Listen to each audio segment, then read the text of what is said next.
Making a meaningful connection with your child is one of the most important steps that you can take toward purposeful and powerful parenting. Intentionally connecting with your kids is what securely attaches them to you.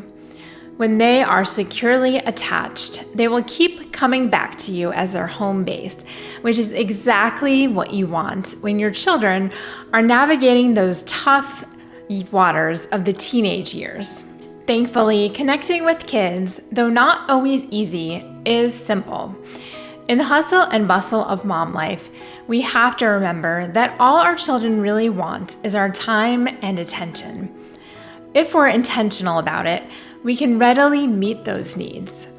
In today's video, I'm sharing 9 of the most powerful ways to connect with your child daily, which will lead not only to their happiness and security, but foster great relationships. Number 1, greet your child with a smile. We moms set the mood for the entire day.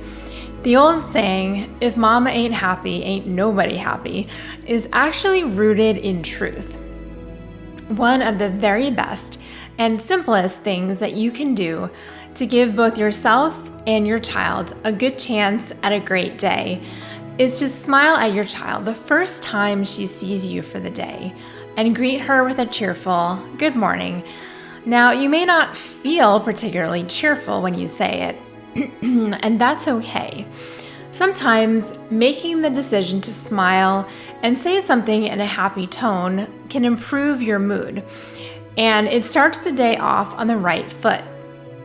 Having that positive interaction with your children first thing is so important for your relationships, as it creates good feelings between you. Number 2, show them meaningful touch. When being intentional about connecting with your kids, it's important to keep in mind that children need physical touch for their emotional well-being and good mental health. You can easily fit several meaningful touches in during the day for a school-age child. For instance, give a hug when they first wake up, then a small squeeze as you pass by while they're eating breakfast, and a hug again before they head to school. When they come home, give another hug and then put a hand on their back or plant a kiss on their forehead during homework. Give an arm squeeze when they're putting their plate in the sink, and then finally, a big hug before bed. Number 3, mention you're glad they're yours. Telling your child, I am so glad that you are my son, or I'm so glad I get to be your mom, goes a long way in filling up your child's love tank. There are a lot of families in the world with a lot of kids. As your child grows up, he'll become aware of his shortcomings. You can take great strides to help your child develop a tethered sense of self and security with himself and your family by verbalizing that you're happy he's yours. Number 4, do what they want for 10 minutes. Even finding 10 to 15 minutes a day to get alone with each child makes a significant impact. If you have multiple children, you may have to alternate spending special time with them on different days. During your alone time, it's good to let your child decide what she wants to do. Kids don't often feel like they're in control of much, but they do need practice making decisions and getting a sense of what it feels like to have control over something. Doing what your child wants provides both an opportunity for her to make a decision, but even more valuable is that you will be showing her that you value what she values. Number 5, repeat their words back to them. When your child comes to you with a problem or a complaint or frustration, one of the first steps to take to solve the issue is to say back to him, so what I hear you saying is, doing so prevents issues of misunderstanding from arising. Your child can't say that you don't understand if you do understand, and he knows that you understand because you repeated his exact feelings and thoughts back to him. He will feel heard and understood, even if a solution isn't easily reached.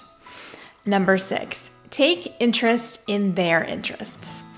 Children so deeply connect with their toys and hobbies that they almost see them as an extension of themselves.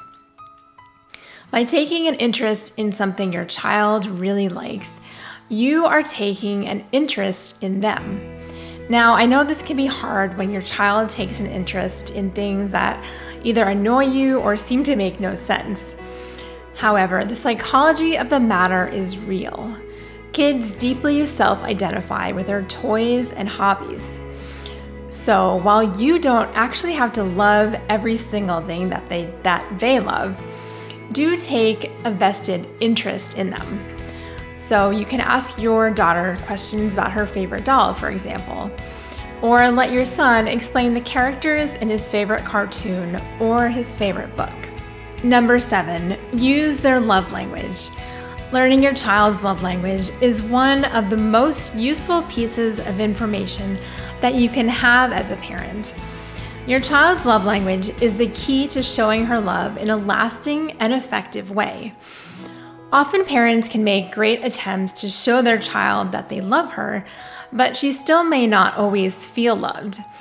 This happens when we do the things that we like to show love, when our child actually feels loved through different ways. Discovering your child's love language and intentionally doing one thing that speaks love to her heart is more powerful than 5 attempts to show love in a language she doesn't understand. Number 8, talk positively about your family. There is power of life and death in the words you speak. So talk positively about your family with your children. Say that they are unique and special. You are not doing some injustice to all the other families of the world. You are merely making it known to your child that your family is somewhere you can all be proud to be. And this helps your child feel a sense of belonging and inclusion. These are 2 feelings that are necessary for a healthy mental state. Finally, be present. Connecting with kids requires presence. With housework to do, a spouse to emotionally support, and all the various demands of life, it can be so easy to fall into a pattern of simply existing throughout your days. Unfortunately, each day that passes is a precious piece of your kid's childhood that you'll never get back. But all of the steps that I've included in this list can be made into habits. And habits, once formed, require no real effort. They just happen. By making as many steps to connect with your kids into habits as possible, you'll be present for your children. And being present is the key to a sincere connection and meaningful relationship. Furthermore, your relationship with your child is the only real influence you have in his life. By investing in it while he's young, you are securing the ability to speak into his life on those weighty and important matters when he's older.